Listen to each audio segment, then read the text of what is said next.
Hey everyone, welcome back. Ready for another deep dive? Definitely. Always ready to jump into something interesting. Well, today we're tackling something I think a lot of people have experienced. Have you ever sat through a training session, or maybe led one, and wondered if it was actually making a difference? Yeah, all the time. Like, were people actually learning? Did anything change?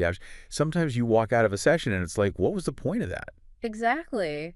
And that's exactly why we're going deep on evaluating training effectiveness today. We're going to be looking at some really cool research from Kevin Brake. I was reading his work and I thought this quote really sums it up. He said, training needs to be evaluated to ensure that it is being effective at closing knowledge gaps. Right.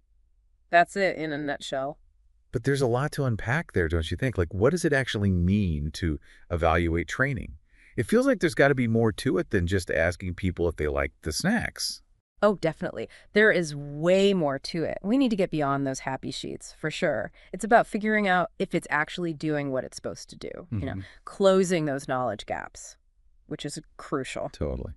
So where do we start? How do we move past those did you enjoy the training surveys and actually measure the real impact? Well, a really great framework for this is the Kirkpatrick model. Kirkpatrick model. Not familiar. So basically, it's a way to measure the effectiveness of training across 4 levels. Okay, I like that. 4 levels. That sounds organized.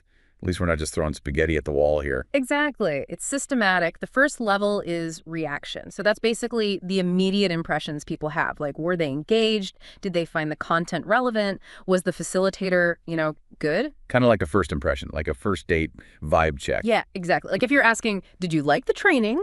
Or was the material presented clearly? That's all reaction level. Okay, that makes sense. But honestly, I'm a little skeptical. Someone could love a training session but not actually learn anything. You're totally right. And that's why we go deeper. The second level is all about learning. Okay, so get to the learning part. Did they actually pick up new knowledge or skills? That's what we're assessing. Like, did they pass the test, so to speak? What are the key takeaways? Can they explain this new concept in their own words? Things like that.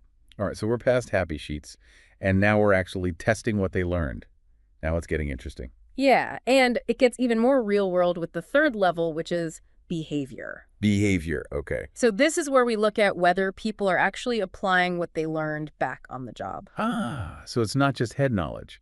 It's about whether they changed how they work. Exactly. So if someone took a leadership course, are they delegating better? Are they giving more useful feedback? Are they actually using what they learn? Oh, man. This reminds me of this time management course I took. Everyone in the class loved it. But looking back, I don't think I changed my habits at all. See, that's a case where the training might have been good on reaction and maybe even learning, but it failed on behavior. It didn't translate into actual change. I love that the Kirkpatrick model gets at that. Okay, so we've got reaction, learning, and behavior. What's the final level? The final level is results. Results. I was going to guess that. This is the big one. This is where we see if the training had a measurable impact on the organization. Okay, so we're talking bottom line stuff here. Right. Did productivity go up? Did customer satisfaction improve? Are there fewer errors? It's about connecting training to real, tangible outcomes. So instead of assuming the training worked, you're actually looking for hard evidence in those results. Yes.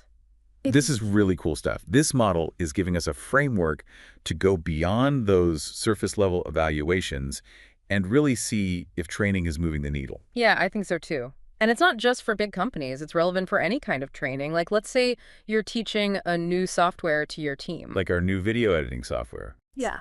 Exactly. You might get great feedback on the training sessions and people might ace the quizzes, but are they actually using the software in their daily work? And then, even more importantly, are we getting better, faster, higher quality videos because of it? Right. If not, then maybe the training needs to be adjusted, or maybe there are other obstacles in the way. Exactly. The model helps you pinpoint where things are going well and where there might be a disconnect. I love it. Okay, so we've covered the Kirkpatrick model and how it can help us evaluate whether training is actually effective. This is so helpful whether you're the one taking a course or the one designing and delivering it. And it makes me wonder, if you could design the perfect training evaluation system, what would it look like? What would you consider beyond even the Kirkpatrick model? Ooh, good question. A lot to think about. What about you, listeners? What would you include? Yeah, share your thoughts. And don't forget to hit that like button and tell us about your experiences with evaluating training. What worked for you, what didn't? And if you're looking for even more resources on training and development, check out shrm.org or atd.org. Those are great resources. Thanks for joining us on this deep dive. See you next time. See ya.